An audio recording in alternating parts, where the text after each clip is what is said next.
Bismillahirrahmanirrahim. Assalamu alaikum dear students. I hope you all are fine. May God keep us protected. Welcome to Rise and Shine Public School, Class 6, Subject Computer, Chapter number 2, Part 1, Working with Windows.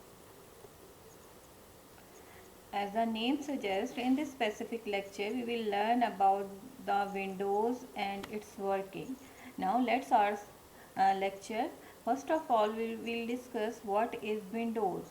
If we need a program, if we want to work on our computer, we need a program to run our computer. This program is called the operating system, and the most commonly used operating system is the Windows, which is launched by Microsoft. uh, Windows is not the only operating system. There are many more operating system which are in the used, like Mac and DOS are some of them. But the most widely and most commonly used operating system is the Windows.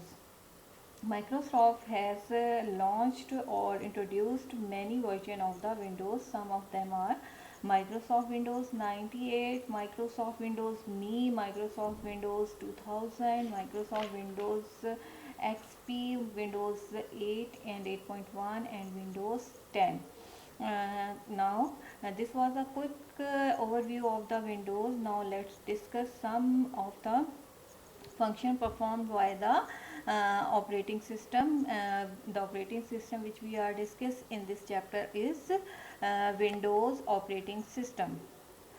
An operating system performs a number of functions. Some of them are given below. Windows recognizes input from keyboard or any other input devices. The first function, the important function is of Windows, is to recognize, to know the input from the keyboard or any other input device which is used to provide the input. While discussing about the input devices, we have learnt that input devices are used to receive data.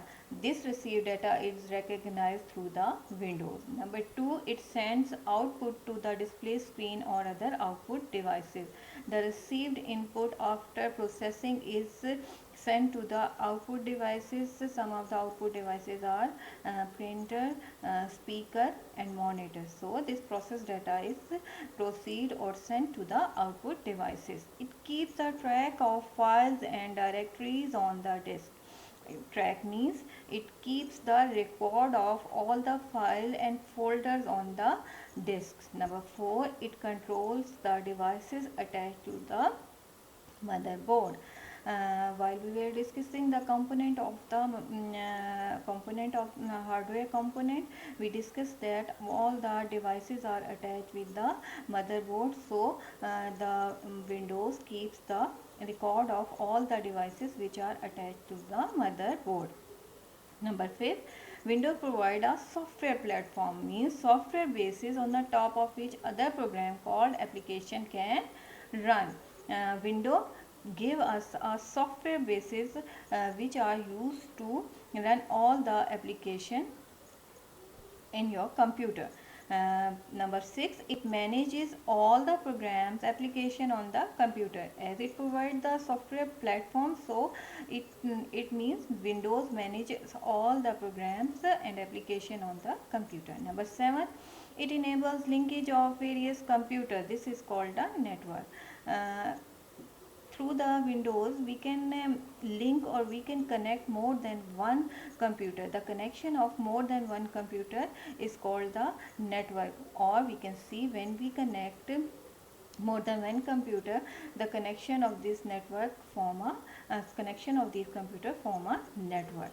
Number 8 and the last point is the window enables different users to work separately on the same computer.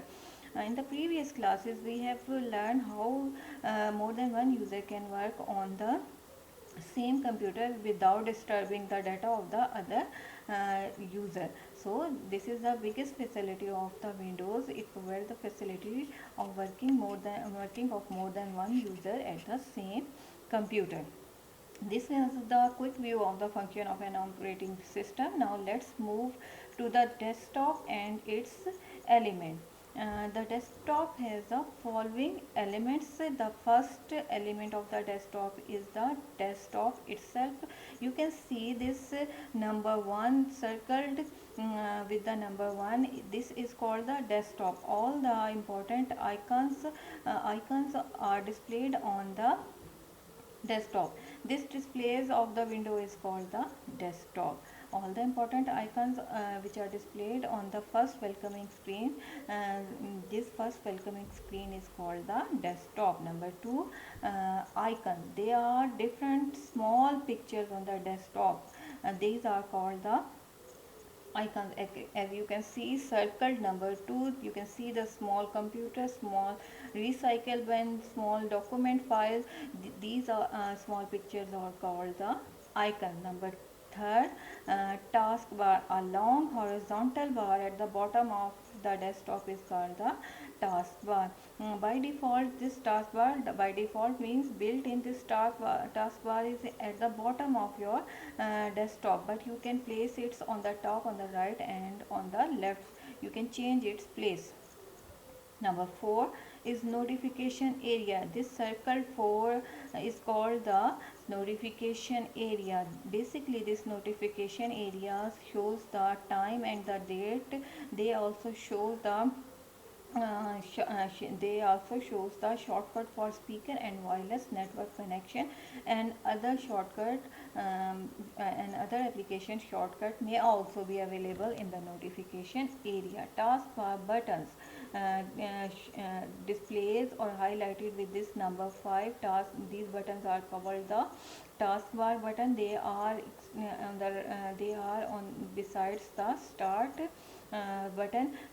When we start working on your computer, the first button which we commonly use is the start button. So beside the start button there is the taskbar button. These buttons usually show the Internet Explorer, computer folder, and window media player. Buttons are pinned there. More buttons can also be added over there. The last desktop element is the start button. This start button is in the lower left corner of the taskbar. So this was quick review of the element of the desktop. Now let's discuss in detail the desktop icon. As I have told you while discussing the circle number 2, the small pictures are called the icons. Usually the recycle bin is present on the desktop, which is used to store deleted file and folder, but we can add more icons ourselves, more icons such as computer, document, Internet Explorer, and many other icons on the desktop up to our choice. So this was a quick overview of the windows, its working, and while we stepping into the windows, the desktop and its element. I hope you have understand today's lecture. That's all from my side. Thank you so much. May God keep us protected. Amen.